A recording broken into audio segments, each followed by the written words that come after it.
Rant and Rave, here we go, Tuck. Let's first talk college football. There's an alliance supposedly between the Big Ten, the Pac-12, and the ACC. Is this a good thing or not? What do you think? Well, I think it's laughable. I was actually listening to your radio station, Freddie and Fitzsimmons' show, and they talked about how there is no signed document from any of these conferences. This is all literally a gentleman's agreement. And I mean, gentlemen's agreements in 2021 don't mean anything, and especially in college football, where money is everything. I mean, it does seem a little desperate of them. SEC's moving forward. They felt like they had to do something. I mean, if it works, which who knows when it would even go into place. These commissioners may be out of a job or dead at the time these things actually go into place. But if it works, it's cool. I just don't know if we'll ever actually see it happen. And what is it? We don't know even what it is. That too. You know, and I think, and I'm no lawyer, there would be collusion going on if they actually had a signed agreement for something like that, which could get them in even more trouble. But maybe that's it. You know, I think it's a weird situation. It's a weird time in college football right now. I mean, I could go on in this for hours, and you can listen to my radio show to hear more about it. But it's a complicated thing, and we hate people tinkering with a sport that we love. You know, and there's no leadership. There's no one person in charge.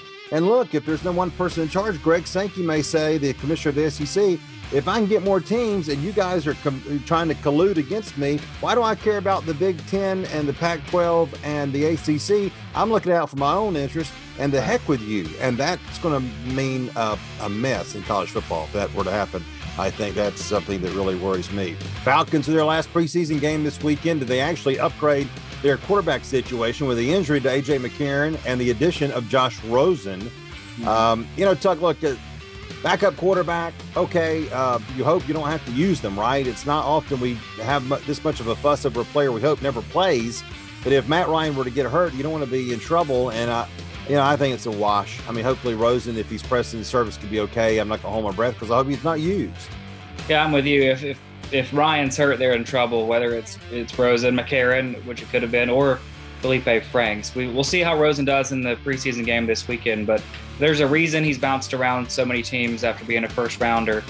He has obviously they saw something in him coming out of college, but he hasn't done that great in the NFL. Too many interceptions and not enough touchdowns, that's for sure. Finally, Braves start a series on Friday against the Giants. Then they go to L.A. for 3 against the Dodgers. 6 tough games, Tuck. How will they do? They got a big lead, 5 games starting on Thursday. Well, they're going to Braves it for us and make us all upset. I think I joked with Clay, our producer, after they lost that first Yankees game, and said they're about to lose 8 straight now that they won 9 straight. Because the schedule, I mean, it is tough what they've got coming up ahead of them. I think they should win half of them. I'll give them, half of them, but I think they'll probably lose more than half. Well, I'll take that. I'll take 3-3 against those good teams. I think they'll be fine. They lost 2 tough games, one in particular, of course, on Tuesday against the great Yankees. I can't wait to see what they do against the Giants, who have just been unbelievable all year long. And we'll see how good they can be in Atlanta on Friday night. That's Rant and Rave for this week.